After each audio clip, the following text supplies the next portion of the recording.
Am I the a-hole for giving my husband an ultimatum, knowing he may lose custody? Some background: my husband and I have a 9-year age gap. I'm in my 20s, and he's in his 30s. We met when I was almost 21. We share one son together, and he has 3 children with his ex-wife, for whom he has primary custody. My husband is addicted to video games and electronics. He wakes up, and the first thing he does is scroll through his phone. We eat? He's scrolling. We have a moment of silence? Scrolling. We're watching a movie? He's on TikTok. It's exhausting.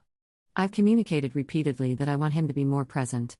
Every time he goes on his phone during inappropriate times, family time, games, movies, I ask him to put it away. It lasts only a moment before he's right back on it. Here's the bigger issue: I used to be the only one working. My job pays very well, and I was anti-childcare because our son has medical conditions. I felt it would be better for family to care for him, so my husband stayed home with him. However, I discovered that our son was being placed in a playpen all day while my husband played video games or stayed on his phone. All day. We had cameras in the living room, so I could see what was happening. We had many conversations about it, and he would tell me I was lying, which I'm not sure how, considering I watched it happen on camera. These conversations always turned into huge arguments. He even sent me videos of our son, who wasn't even a year old at the time, falling asleep in his high chair because my husband didn't want to get off his game to put him to bed. When confronted, he said he was depressed because he wasn't working. I understood that. I would be too. So he went back to work. He's been working for a year now.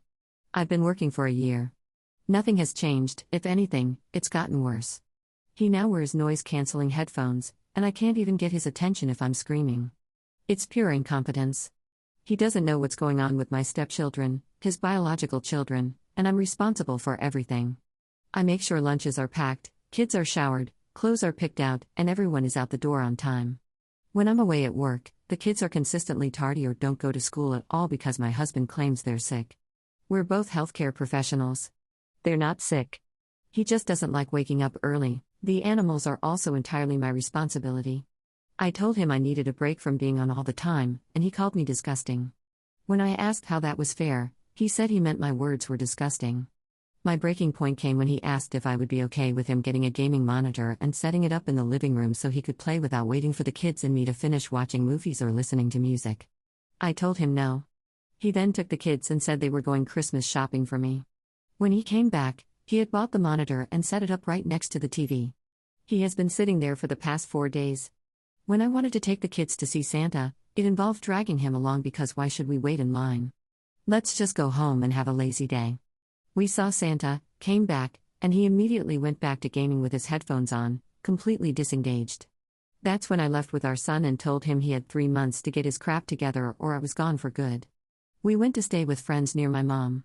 He accused me of abandoning him and his kids and said the kids were crying for me. Now their biological mother is seeking custody, which, honestly, I think may be for the best if he's not going to step up.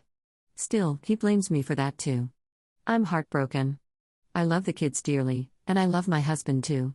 But I don't want to be a married single mother anymore. I'm mentally exhausted.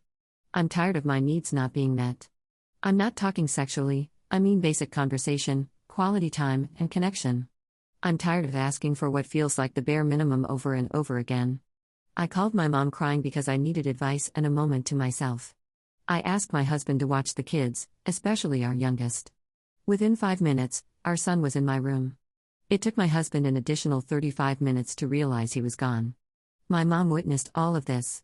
She even reached out to him because, for whatever reason, he listens to her more than he listens to me, even when we say the same thing. Before anyone asks, he's been to therapy, I've been to therapy, and we tried couples therapy. He always says the therapists are off in one way or another. Final update: he did lose custody of his children.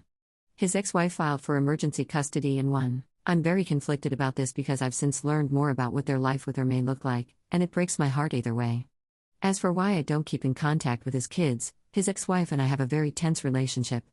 I have a protective order against her and her husband due to violent threats and harassment. Unfortunately, when the kids are with their biological mother, I will have no contact for the safety of myself and my son. Now, my husband and I's relationship is even more complicated. I found out he was cheating with a neighbor and with someone we attended church with. I'll admit, when I found out, I went scorched earth. Apparently, They met months ago. Something felt off, and I asked him multiple times if there was something I didn't know. A week ago, he finally admitted it. Yes, I've slept with someone a few times. He told me her name and that she lives 2 doors down. She also volunteers in the same church group.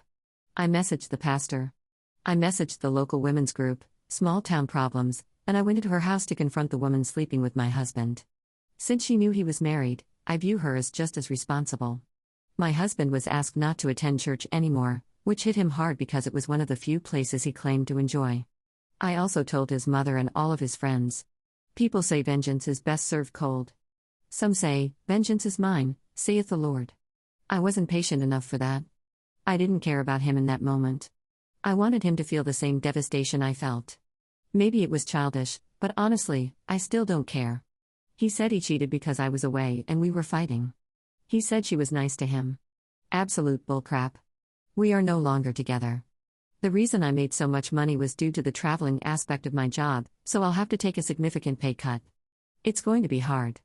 I've done the math, and it will require a lot of extra shifts, but I'll do anything for my son. And speaking of money, guess what else I found out? He took out a $20,000 loan in my name. I consulted a lawyer, and due to local laws and the fact that it's a marital asset, there's very little that can be done. He let the loan go to collections, and my credit is now damaged. Once the divorce is finalized, I plan to file for bankruptcy and start fresh. My son and I are okay, and that's what matters. We're looking for a small studio or one-bedroom place. I'm ready to restart. I'm ready to live peacefully and be happy again. Not in another relationship, I think I'm done with those. His addiction to electronics won't change. I doubt it ever will. It's not my problem anymore.